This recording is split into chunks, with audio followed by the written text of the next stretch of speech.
Welcome back. You're watching Commodity Champions. Let's now shift our focus to the crude oil prices, which are headed for a monthly gain of around 6%.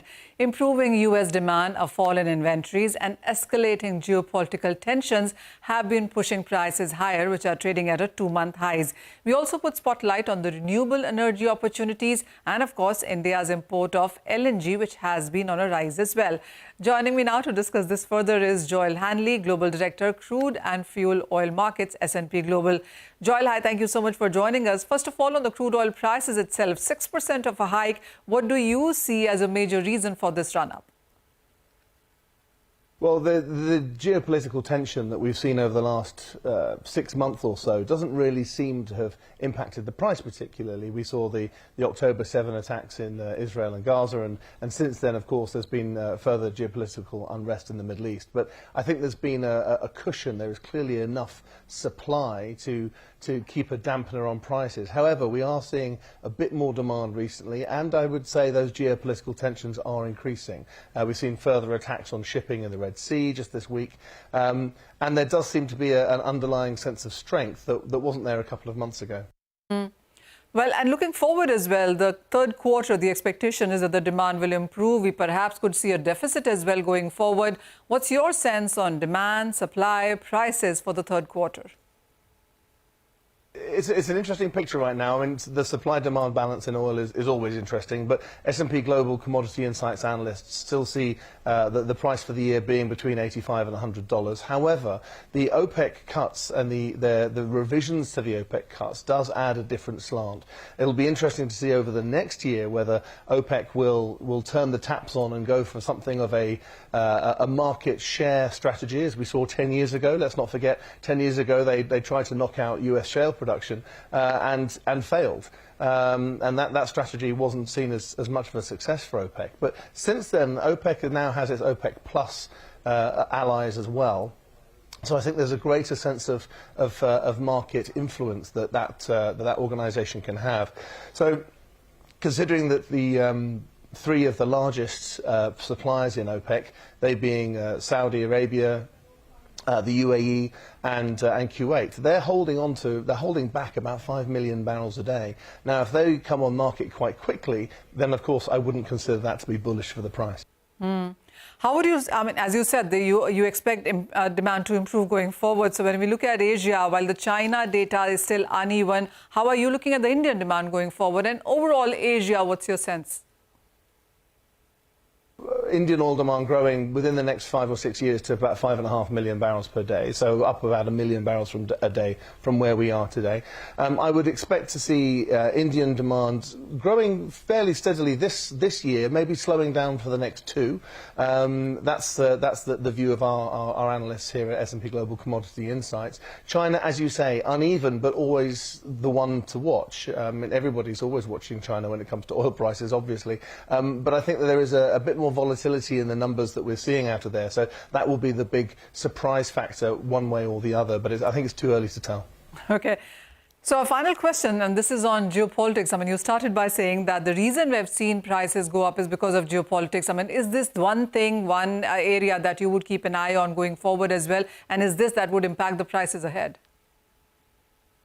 Yeah, the map of global trade flows has been upended since the last 2 years, right? Since Ukraine was invaded by Russia, and of course, yes, there's the further conflagration in the Middle East. I think Putin's visit to North Korea recently signals that the Ukraine conflict isn't going away anytime soon. And of course, one of the major advantages, one of the major opportunities of that conflict, particularly for India, has been the huge supply of cheaper Urals crude oil coming into the region. Now, Russia supplies around 40% of India's crude oil, so that's been an exciting development for India as it tries to develop even further with its international energy markets. I would also say that the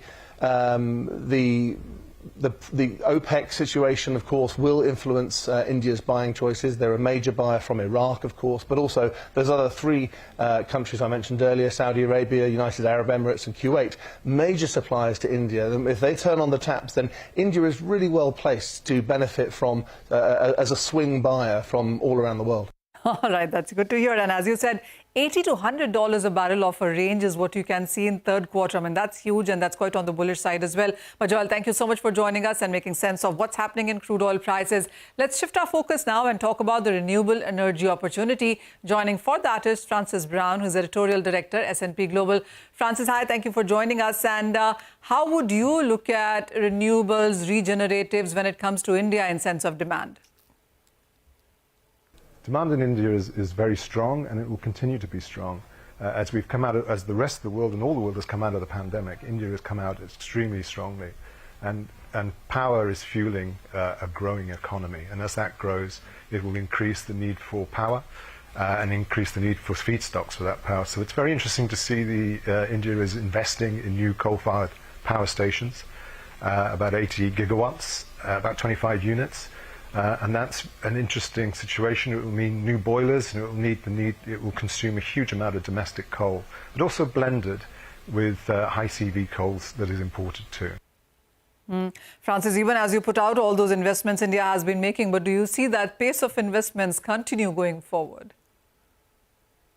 The increased investment is global, and every economy is challenged to increase the investment in renewable energy, but also it has a great opportunity to produce the technology and the capital equipment needed.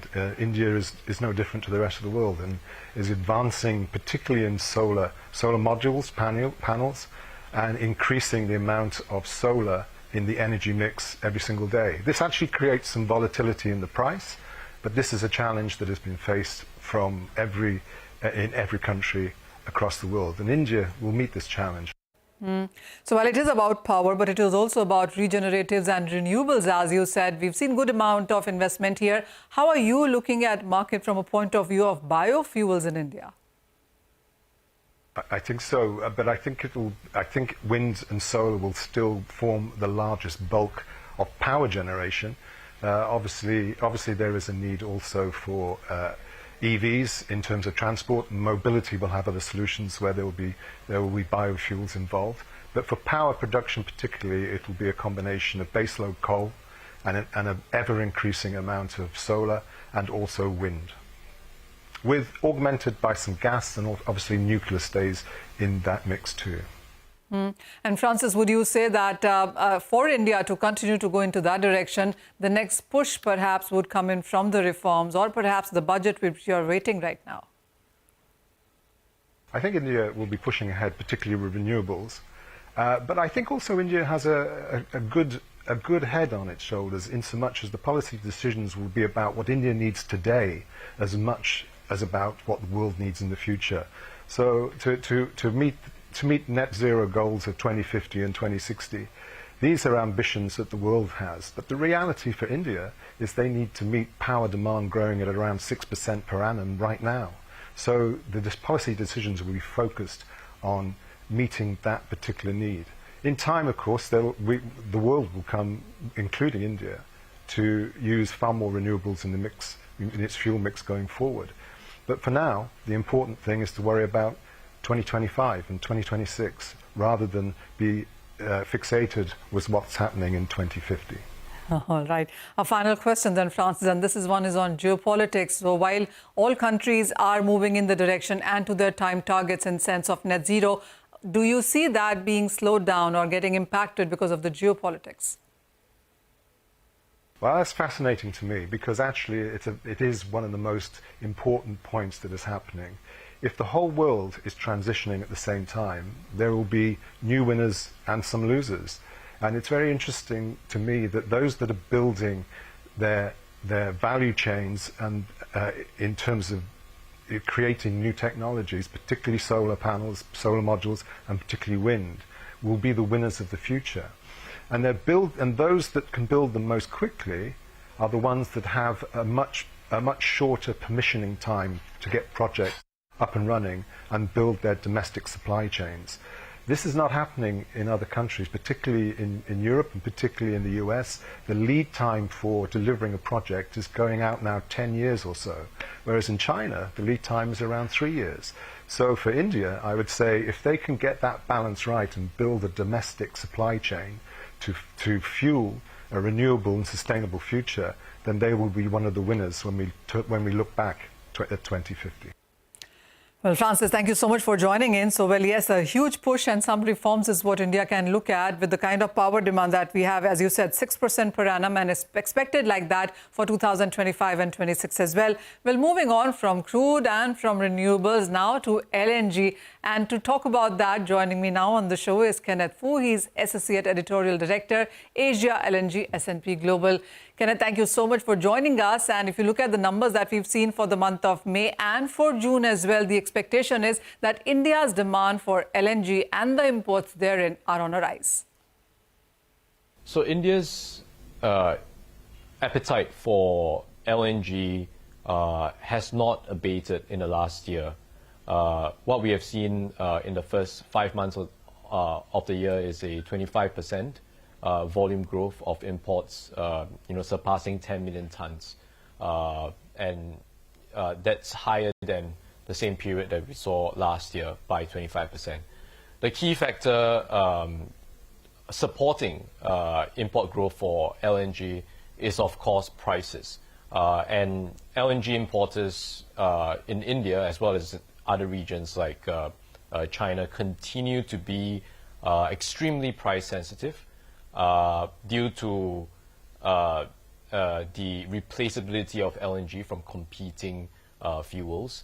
So LNG needs to be cheaper in the international market in order to stimulate demand. And we've seen that at least in the first half of this year, where India had a voracious appetite to buy LNG off the spot market in large amounts. And this really supported growth, at least in 2024 so far. So what we are looking at would be whether lower prices in the LNG market could result from increased supply from international LNG suppliers in the US, in Qatar, over the next few years that could keep international LNG prices low, which would in turn continue to support demand growth for India. I think it is too early to say that LNG appetite for India will wane compared to in previous years, because domestic gas production as well as production from other competing fuels like coal, naphtha, and LPG still isn't sustaining at a very strong level. So we need to monitor this demand growth and just keep a track on how low prices can continue to go for LNG. Kenneth, I have one more question for you, and this is about the India energy policy. How do you see that changing? Because now there are options, and as you said, India is a swing buyer with various countries here.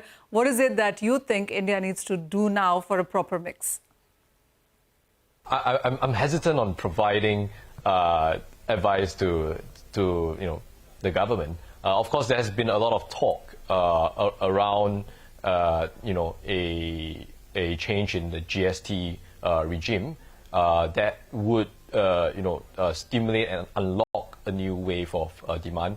That has been considered and been talked about for a number of years. I think other reforms, with regards to more transparency over pipeline gas capacity, could also be considered.